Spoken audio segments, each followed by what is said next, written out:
Good morning, students. Today we will start the new chapter, that is life process of class 10, chapter 6, subject science. तो आज हम life process के बारे में discuss करेंगे और हम यहाँ पे देखेंगे कि हम लाइफ प्रोसेस कहते किसको हैं और वहाँ पे कौन कौन से डिफरेंट ऑर्गन्स जो हैं वो इन्वॉल्व हैं, उनके क्या क्या फंक्शंस हैं पूरे लाइफ प्रोसेस को कंप्लीट करने में। तो हम स्टार्ट करते हैं। All the processes such as respiration, nutrition, circulation, excretion, etc. are the necessary for the survival of living organism and they are known as the life process। तो ये सभी प्रोसेस जो भी बॉडी में होते रहते हैं, चाहे हम रेस्पिरेशन की बात करें, हम न्यूट्रिशन लेने की बात करें, हम सर्कुलेटरी सिस्टम की बात करें, ब्लड्स वगैरह की, और एक्सक्रीशन प्रोसेस की बात करें, तो ये सभी मिला के हमारे पूरे लाइफ प्रोसेस को फॉर्म करते हैं। ये सभी लाइफ प्रोसेस हैं जो कि हमारे बॉडी के अंदर होते रहते हैं कंटिन्यूस प्रोसेस में। Now there are the nutrition की अगर हम बात करें तो न्यूट्रिशन का मतलब क्या है? Taking a food inside the body जिसमें से हमें न्यूट्रिएंट्स वगैरह मिलता है। तो अगर हम मोड्स ऑफ न्यूट्रिशन की बात करें कि हम कितने तरीके से जो है और कैसे अपने भोजन को लेते हैं, तो based on this there are two most common type of nutrition. First one is the autotrophic nutrition and the second one is the heterotropic nutrition. Now, if we talk about the autotrophic nutrition, it is a type of nutrition in which inorganic material such as carbon dioxide is used to synthesize the organic food by the process called the photosynthesis. For example, green plants. तो basically अगर हम common वे में define करें इसको, तो autotrophic nutrition वो modes of nutrition है जहाँ पे लिविंग ऑर्गेनिज्म जो है अपना भोजन खुद बनाते हैं। फॉर एग्जाम्पल अगर हम सभी ग्रीन प्लांट्स की बात करें तो ग्रीन प्लांट्स जो हैं वो ऑटोट्रॉप्स होते हैं। Why? They are preparing their own food by using sunlight, carbon dioxide and water. तो उस प्रोसेस को, the process by which plants make their own food is known as photosynthesis. तो उसको हम फोटोसिंथेसिस या फिर प्रकाश संश्लेषण कहते हैं। और जिसका इक्वेशन है आपका कि आप कार्बन डाइऑक्साइड वाटर को सनलाइट के प्रेजेंस में दिखाओगे in the presence of chlorophyll which is a green colour pigment present in the leaves. तो वो आपका ग्लूकोज का फॉर्मेशन करता है C6H12O6 और वहाँ से फिर ऑक्सीजन गैस जो है वो रिलीज होती है और वाटर। तो ये पूरा प्रोसेस है आपका फोटोसिंथेसिस का। और ये फोटोसिंथेसिस कौन परफॉर्म करता है? ऑटोट्रॉप्स परफॉर्म करते हैं, प्लांट्स परफॉर्म करते हैं। Next one is the heterotrophic nutrition. Heterotrophic nutrition का मतलब है कि वो ऑर्गेनिज्म जो अपने भोजन को सिंथेसाइज नहीं कर सकते हैं और वो अपने भोजन के लिए प्लांट्स पे, एनिमल्स पे डिपेंडेंट है, लाइक अस, हमारे जैसे लोग। एनिमल्स की बात करें, ह्यूमन बीइंग्स की बात करें, सभी लोग तो दूसरे पे जो डिपेंडेंट है, that is called the heterotrophic nutrition. अब हेटेरोट्रॉपिक न्यूट्रिशन भी कई तरीके से है। First one is the holozoic nutrition. It is a type of nutrition where organism takes in whole food and break inside the body. तो holozoic में क्या होता है कि ऑर्गेनिज्म जो है पूरे भोजन को एक साथ अंदर ले लेता है और फिर उसका जो डाइजेशन है या फिर उसको ब्रेक करना है वो बॉडी के अंदर ही होता है, like in case of amoeba. Second is the saprophytic nutrition. It is a nutrition in which organism feed on dead and decaying matter. For example, fungi, जहाँ पे animals dead हो जाते हैं, plants dead हो जाते हैं और वो उनको खाते हैं, तो उस तरह के nutrition को हम saprophytic nutrition कहते हैं। Parasitic nutrition is a nutrition in which organism feed in the living host. For example cuscuta. तो पैरासिटिक का मतलब क्या है कि कोई ऑर्गेनिज्म दूसरे ऑर्गेनिज्म के ऊपर बैठ के और फिर अपना भोजन लेता है, तो उसको हम पैरासिटिक न्यूट्रिशन कहते हैं। Now nutrition in human beings. तो हम न्यूट्रिशन कैसे लेते हैं और हमारे बॉडी में वो कैसे डाइजेस्ट होता है, पूरा डाइजेशन से लेके इजेशन तक हम बात करेंगे वहाँ पे, इंजेशन टू इजेशन। तो human consist of the alimentary canal. Alimentary canal means हमारा digestive system starting from mouth to anus, which start from mouth and end with anus. तो यहाँ पे डिफरेंट पार्ट है हमारे डाइजेस्टिव सिस्टम का और alimentary canal का। That is mouth starting first, then pharynx, then oesophagus, it is called the food pipe. उसके बाद स्टोमक है, small intestine, large intestine, then rectum and after that anus. So this is our digestive system. अगर हम यहाँ पे देखें mouth से लेके एनस तक, ये हमारा डाइजेस्टिव सिस्टम है। नाउ ये कैसे फंक्शन करता है, इसका मैकेनिज्म क्या है भोजन को डाइजेस्ट करने का? तो फर्स्ट हम कहते हैं कि जो डाइजेशन होता है, डाइजेशन हमारे माउथ से स्टार्ट होता है। तो food digestion process begins in the mouth. Food is a complex in nature. Food जो होता है वो कॉम्प्लेक्स होता है, तो उसको हम सिंप्लीफाई करते हैं by the process of digestion. The break down food and absorb it we need biological catalyst known as enzymes। तो उस भोजन को ब्रेक करने के लिए, एब्जॉर्ब करने के लिए उसमें डिफरेंट फूड न्यूट्रिशंस जो होते हैं उसके लिए हमें कैटलिस्ट की जरूरत पड़ती है, और वो कैटलिस्ट हमारे बॉडी में एंजाइम्स के फॉर्म में प्रेजेंट होते हैं। Mouth contain salivary gland that secrete saliva. तो जब माउथ में जाता है तो वहाँ पे जो सलाइवरी ग्लैंड्स होता है जिसमें से सलाइवा, लार जिसको कहते हैं, वो निकलता है, और इसमें एक एंजाइम्स होता है जिसको हम सलाइवरी एंजाइम्स कहते हैं। और वो एंजाइम्स क्या करता है, ये जो है, क्योंकि जो भोजन करते हैं, रोटी खाते हैं, चावल खाते हैं, तो इसमें स्टार्च होता है विच इज कॉम्प्लेक्स शुगर, जिसको वो सिंपल शुगर में ब्रेक करता है। The food then passes via oesophagus into the stomach. तो वहाँ पे क्या होता है, वहाँ पे स्टार्च जो है सिंपल शुगर में ब्रेक होता है, हम उसको ग्राइंड करते हैं माउथ में with the help of salivary enzymes, और उसके बाद फिर वो ओइसोफेगस फूड पाइप के थ्रू वो स्टोमक तक पहुँचता है। Now the food passes via esophagus into the stomach. The movement of food inside the esophagus अगर via rhythmic contraction of muscles is known as peristalsis। तो जब हम देखेंगे कि जब हम भोजन को निगलते हैं तो फूड पाइप पे जाता है, तो फूड पाइप पे जाते समय हमारा जो मसल्स है यहाँ पे फूड पाइप का, वो कॉन्ट्रैक्ट होता है, रिलैक्स होता है, यानी कि सिकुड़ता है, फिर फैलता है, जिसके वजह जो कि भोजन को पुश करता है वहाँ तक जाने में, स्टोमक तक जाने में। तो ये जो प्रोसेस है रिदमिक कॉन्ट्रैक्शन का, वो प्रोसेस जो है पेरिस्टालिसिस कहलाता है। Now the stomach contains gastric gland that secrete mucus, that is एक चिपचिपा पदार्थ होता है, and the hydrochloric acid and pepsin. तो इसमें गैस्ट्रिक ग्लैंड्स होता है जो कि म्यूकस, हाइड्रोक्लोरिक एसिड और पेप्सिन को सेक्रेट करता है, रिलीज करता है। और अगेन अगेन पेप्सिन जो है वो प्रोटीन डाइजेस्टिंग एंजाइम्स हैं जो कि भोजन में जो प्रोटीन है उसको डाइजेस्ट करने में हेल्प करता है। After stomach food then enters into small intestine. फिर वहाँ पे डाइजेशन के बाद, प्रोटीन के डाइजेशन के बाद फिर ये ट्रांसफर होता है स्मॉल इंटेस्टाइन में। Small intestine is larger in herbivores due to cellulose digestion compare to carnivores. तो जो स्मॉल इंटेस्टाइन का हम साइज देखें तो ये हर्बीवोर्स में बड़ा होता है एज कम्पेयर टू कार्निवोर्स, क्योंकि हर्बीवोर्स को जो सेल्यूलोज जो कि ग्रीन वेजिटेबल्स में, हरे पत्तेदार सब्जियों में, हरे घास वगैरह, प्लांट्स वगैरह में होते हैं, लीव्स वगैरह में, तो उसको डाइजेस्ट करने के लिए वहाँ पे लार्जर इंटेस्टाइन, स्मॉल इंटेस्टाइन का जो साइज होता है वो बड़ा होता है। Now the complete digestion of carbohydrate, proteins and fats occur in the small intestine। तो small intestine में जो है कार्बोहाइड्रेट, प्रोटीन और फैट्स का कंप्लीट डाइजेशन हो जाता है।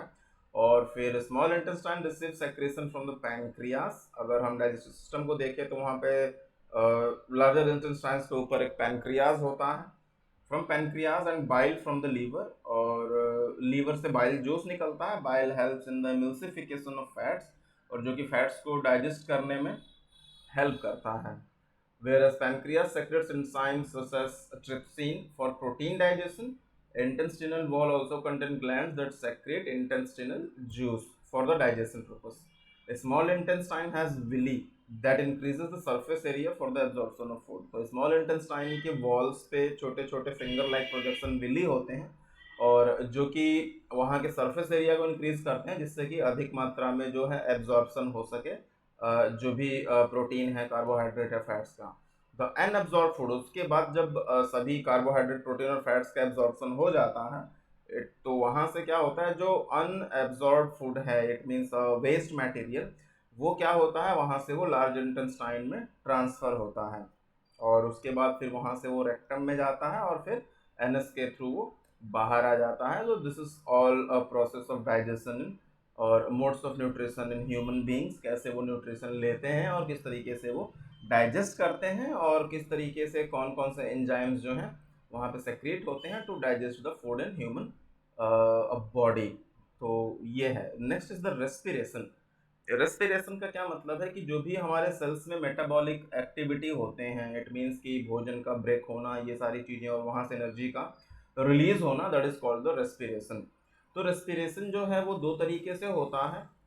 One is the aerobic respiration and another one is the anaerobic respiration. तो यहाँ पे अगर हम बात करें तो एरोबिक रेस्पिरेशन क्या होता है और अनएरोबिक रेस्पिरेशन क्या होता है, वो रेस्पिरेशन जहाँ पे ऑक्सीजन, जो ब्रेकडाउन ऑफ फूड है, एनर्जी का रिलीज होना है, that's hacker in the absence of oxygen, तो उसको हम एनएरोबिक रेस्पिरेशन कहते हैं। और जहाँ पे इन प्रेजेंस ऑफ ऑक्सीजन होता है वो एरोबिक रेस्पिरेशन कहलाता है। यहाँ पे एक और वर्ड है fermentation. the breakdown of pyruvate into ethanol and carbon dioxide in the absence of oxygen is known as fermentation। और यहाँ पे जो फर्मेंटेशन हो रहा है वो एब्सेंस ऑफ, और ये फर्मेंटेशन कब होता है? In the absence of oxygen, जिसको हम अनएरोबिक रेस्पिरेशन कहते हैं। The energy release during the process is used up to synthesise the ATP. और इस दौरान जो एनर्जी रिलीज होती है ड्यूरिंग रेस्पिरेशन, वो एनर्जी यूज होती है एटीपी को सिंथेसाइज करने में, adenosine tri phosphate। And compared to animal, plant and stomata to exchange carbon dioxide and oxygen, the exchange occur through the diffusion। तो एनिमल प्लांट्स जो हैं, compare to animal, plant use stomata carbon dioxide को, oxygen को लेने में और release करने में वो स्टोमेटा का यूज करते हैं। स्टोमेटा क्या होता है? जो छोटे छोटे छेद होते हैं वो लीफ में, lower surface of the leaf में प्रेजेंट होते हैं, जिसके थ्रू गैसेस का एक्सचेंज होता है। Now, the respiration in human beings, human respiratory system start consist of nostril, हमारे नाक से स्टार्ट होता है, nasal cavity, then pharynx, trachea, bronchi, bronchioles and then lungs। In lungs तक पहुंचता है, फिर वहां से वो ब्लड के थ्रू ट्रांसफर होता है, और अगेन फिर whole part of the body, तो वहां से फिर वापस आता है। In lungs alveoli are present where exchange between the oxygen and carbon dioxide takes place. तो लंग्स में एल्वियोली प्लेस होता है जहाँ पे ऑक्सीजन जाता है और पूरे बॉडी से जो कार्बन डाइऑक्साइड आता है उसको वहां से फिर एक्सचेंज किया जाता है, जिसको हम रिलीज करते हैं। Human have a respiratory pigment known as haemoglobin which is present in the blood.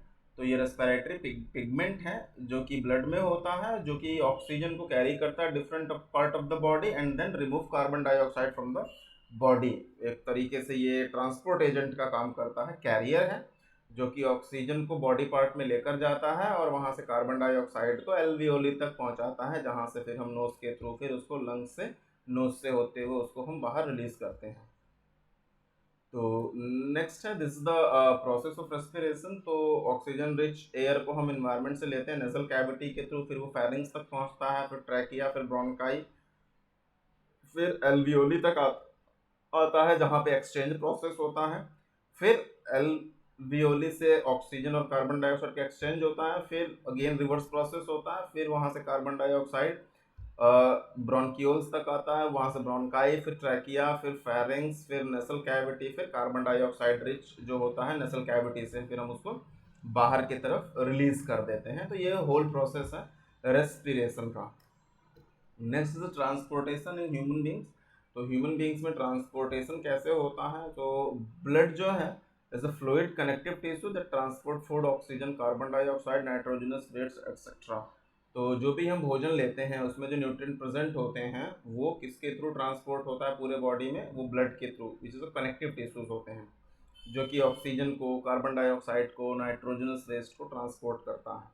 Blood contain plasma and blood cells. Red blood cell carry oxygen throughout the body and heart is the pumping organ in the body. और heart जो है pumping organ होता है जो कि blood को pump करता है, पूरे बॉडी पार्ट तक पहुंचाता है।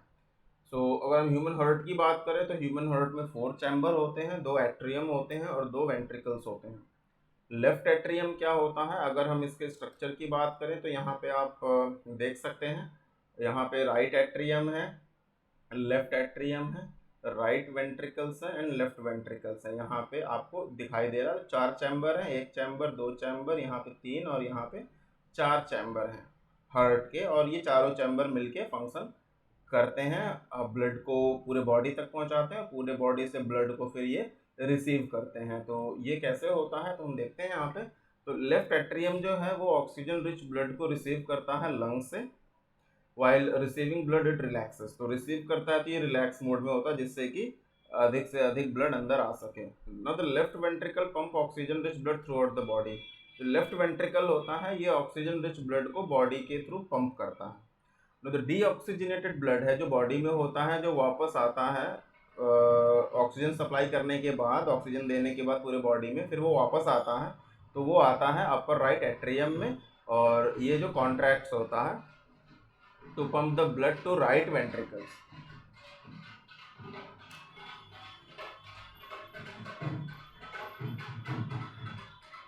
तो राइट वेंट्रिकल्स तक ये आता है, यहाँ पे हम देख सकते हैं। और इसके बाद जो है Deoxygenated blood comes from the body to the upper right atrium. It contracts to the pump the blood to the right ventricles, and right ventricles pumps the blood to the lung for oxygenation. और फिर जो right ventricles होता है ये blood को lungs तक पहुंचाता है, जिससे कि अगेन वो लंग्स तक जाता है और वहां से ऑक्सीजन लेता है और फिर ऑक्सीजनेशन होता है, तो सेम प्रोसेस अकर। तो ये प्रोसेस पूरा चलता रहता है ना। फिशेस, यहाँ पे कुछ और भी चीज़ें हैं, कुछ एनिमल्स हैं। Fishes have 2 chamber heart. Fish में हार्ट के 2 चैम्बर होते हैं। Amphibians and reptiles have 3 chamber except crocodile which possess 4 chamber heart. Birds and mammals have 4 chamber heart. Now the next topic is the double circulation. The right side and left side of the heart are separated to prevent the mixing of oxygenated and deoxygenated blood.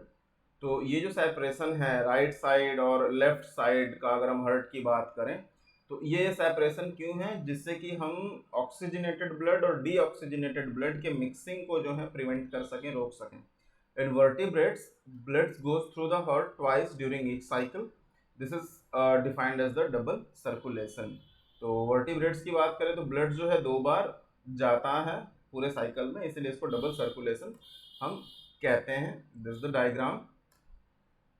The force that blood exerts against the wall of the vessel is known as blood pressure. तो जो blood pressure exert करता है wall पे, veins के walls पे, उसको हम blood pressure कहते हैं। Pressure of blood inside the artery during the ventricular contraction is known as systolic pressure, whereas the pressure in the artery during the ventricular relaxation is known as diastolic pressure. The normal blood pressure is 120 to 80 mm of Hg. तो ये आपका blood pressure होता है body का, blood का। Platelets are blood cell that helps in the blood clotting, और blood में और भी कंपोनेंट्स होते हैं apart from white blood cell और red blood cell, it's a platelet. तो प्लेटिलेट क्या करता है, प्लेटिलेट ब्लड को क्लोट होने में मदद करता है। इट मीन्स कि अगर कहीं पे ब्लीडिंग हो रही है तो ब्लीडिंग आफ्टर सम टाइम जो है वहाँ पे रुक जाती है, थक्का बन जाता है, और वो जो क्लोटिंग होती है वो किसके वजह से होता है, वो प्लेटिलेट्स के वजह से होता है। Lymph also known as interstitial fluid is a fluid that leak out from the pores of the capillaries. Now the transport in plants, तो सेम चीज़ें हैं कि ह्यूमन बीइंग्स में भी ट्रांसपोर्ट होता है वाया, अगर हम हार्ट की बात करें, वहाँ पर लंग्स की बात करें, ये सभी चीज़ें हैं। उसी तरीके से डिफरेंट कंपोनेंट्स को ट्रांसपोर्ट करने के लिए उसी तरीके से प्लांट्स में भी कुछ स्पेशलाइज्ड टिश्यूज होते हैं जो कि भोजन को और डिफरेंट कंपोनेंट्स को ट्रांसपोर्ट करने में हेल्प करते हैं। तो इसमें they have the xylem for the transportation of water. Xylem transport water from the roots to the different parts of the plant. Xylem tissue consists of vessel and tracheids. Loss of water in the form of water vapor from the aerial part of the plant is known as transpiration. तो आपने देखा होगा कि leaf वगैरह में से plant जो है वाटर को लूज करता है, और उस प्रोसेस को जो है हम ट्रांसपिरेशन कहते हैं। The transpiration creates suction which pulls the water up the higher plants. तो वहाँ से वाटर रिलीज होता है, तो यहाँ पे क्या होता है, फिर अगेन जो जाइलम है पानी को पुल करता है, खींचता है, जिससे कि वाटर का अमाउंट जो है बॉडी में मेंटेन रहता है, प्लांट बॉडी में। Similarly transport of food plants occur via phloem. तो दूसरा और एक होता है टिश्यू जिसको हम फ्लोएम कहते हैं। तो जाइलम क्या करता है कि रूट से मिनरल्स हैं, वाटर है, इसको लीफ तक पहुंचाता है for the preparation of food, और जब भोजन बन जाता है प्लांट्स में इन द लीव्स, तो वहाँ से फ्लोएम जो है उस भोजन को लीफ से different parts of the plant तक ट्रांसपोर्ट करता है, पहुंचाता है। The process involve in the removal of nitrogenous waste from the body is known as excretion. और वो प्रोसेस जिसमें हम नाइट्रोजनस वेस्ट को बॉडी से निकालते हैं उसको हम एक्सक्रीशन कहते हैं। Excretory system of human consist of a pair of kidney, a pair of ureters, urinary bladder and urethra. तो ये हमारा एक्सक्रीटरी सिस्टम है जहाँ से हम नाइट्रोजनस वेस्ट को निकालते हैं। The basic filtration unit of kidney is known as nephrons, और जहाँ से आपने देखा होगा नेफ्रॉन्स जो होते हैं जो कि फिल्ट्रेशन का काम करते हैं, तो ये किडनी में प्रेजेंट होते हैं। Nephrons are the structural and functional unit of kidney. Nephrons जो होते हैं किडनी के स्ट्रक्चरल एंड फंक्शनल यूनिट कहलाते हैं। They consist of a Bowman capsule and renal tubules.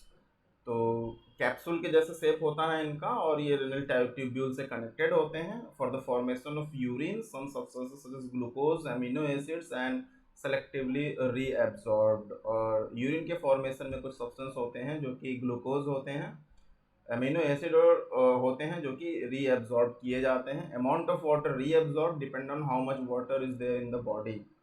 Urinary bladder is a muscular structure and it is under nervous control, और ये nervous control के वे under में होते हैं। तो यहाँ पे हम देख सकते हैं कि रेनल वीन्स है, आपका यूरेटर्स है, ब्लैडर है, यूरेथ्रा है, structure of your kidney. Plant excrete their waste through transpiration, और प्लांट जो है अपने वेस्ट को transpiration, that is the removal of water from the stomata और leaves, aerial part of the plant, जिसको हम ट्रांसपिरेशन कहते हैं। Plant also produce other excretory waste in the form of gum and resins, और दूसरे तरीके से भी प्लांट जो है अपने बॉडी के अंदर के वेस्ट को जो है रिलीज करते हैं इन द फॉर्म ऑफ गम। हमने देखा होगा गम वगैरह, प्लांट्स को जब हम काटते हैं तो गम वगैरह निकलता है, रेजिन्स निकलते हैं। तो ये सभी जो है क्या है, वेस्ट हैं जिसको प्लांट्स जो है वो रिलीज करता है। तो ये सारे टॉपिक हैं आपके चैप्टर 6 में, लाइफ प्रोसेस में, जिसको आपको अच्छे से तैयार करना है। और अगर इसमें कोई भी डाउट होगा तो बिल्कुल कमेंट करिएगा, मैं उसको रिप्लाई करूँगा। तो मिलते हैं नेक्स्ट क्लास में। Thank you.